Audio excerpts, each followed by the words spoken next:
Good evening, everyone. Welcome to today's news recap. We have a lot to cover tonight. Let's dive right into the top stories. Segment 1: Ukraine's offensive in Russia. Developing news from Eastern Europe. Ukraine has reportedly captured part of the Russian city of Suja after launching an offensive across the border roughly 36 hours ago. A local Russian citizen described the situation as total chaos. Russian military bloggers claim the Ukrainian military controls the city and has made advancements up to 20 miles within Russia. The Russian Air Force is now actively launching airstrikes on the town.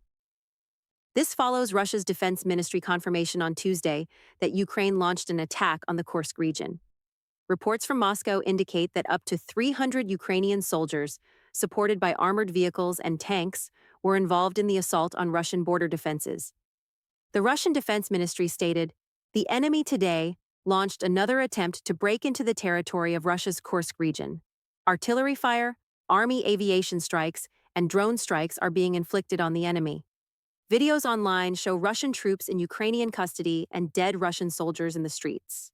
Ukraine has not officially commented, though Andriy Kovalenko from the Ukrainian National Security and Defense Council claimed Russia was lying about the controllability of the situation. He stated, "Russia does not control the border." Segment 2: Putin and Gerasimov respond. Russian President Vladimir Putin and General Valery Gerasimov have addressed the situation. Gerasimov claimed that 100 Ukrainian soldiers have been killed and 215 wounded, with 54 vehicles, including 7 tanks, destroyed. Putin ordered officials to immediately address the situation. Videos and photos circulating online show between 40 and 100 Russian soldiers taken into custody by Ukrainian forces in the region. Segment 3: Ceasefire negotiations between Israel and Hamas. Despite ongoing tensions in the Middle East, a top White House official has stated that a ceasefire deal between Israel and Hamas is as close as it has ever been. White House National Security spokesman John Kirby highlighted a promising proposal before both sides. Kirby said, "There is a good proposal before both sides, and they need to both accept that proposal so we can get this in place. We are as close as we think we have ever been." U.S. Secretary of State Antony Blinken also emphasized the urgency of finalizing an agreement to bring calm to the region. Israel demands the release of 115 people kidnapped on October 7th, while Hamas demands the release of an undisclosed number of Palestinians held in Israeli prisons. Previous negotiations saw Israel releasing some in exchange for hostages. Segment 4: Attack on U.S. politicians foiled. In the U.S., a Pakistani man with alleged ties to Iran has been charged for attempting to recruit individuals to assassinate American politicians in retaliation for the 2020 killing of Iran's top commander, Qasem Soleimani. Asif Merchant was charged with murder for hire in a New York federal court. Attorney General Merrick Garland stated, "The Justice Department has been working aggressively to counter Iran's efforts to retaliate against American public officials. The criminal complaint indicates that high security figures, including former President Donald Trump, were potential targets." Segment 5: Security threat at Taylor Swift concerts.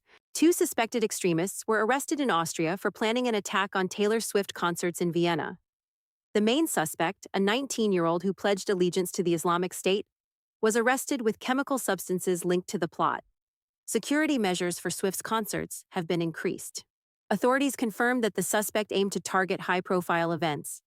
Vienna Police Chief Gerhard Pürstel emphasized that while the immediate danger was minimized, the risk justified heightened security. Segment 6: Elon Musk relocates X headquarters.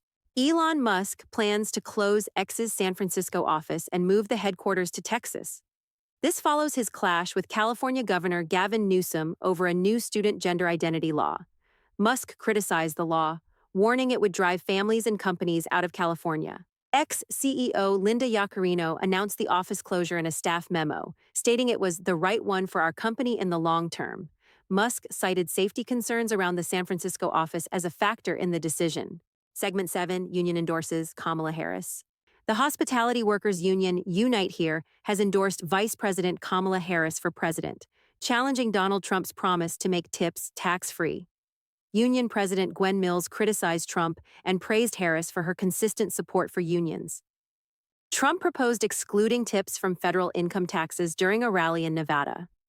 The union plans to mobilize members to canvass over 3.3 million doors in swing states. Segment 8: Pelosi's remarks on Biden. Former House Speaker Nancy Pelosi suggested that President Joe Biden deserves to be added to Mount Rushmore, calling him a consequential president. In a CBS interview, Pelosi defended Biden, asserting that he was in a good place to make whatever decision, the top of his game.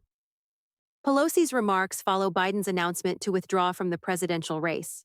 Reports indicated that Pelosi advised Biden that his age could harm the Democrats' chances in the upcoming elections. That's all for tonight's news recap. Thank you for joining us. Stay safe, and we'll see you tomorrow with more updates.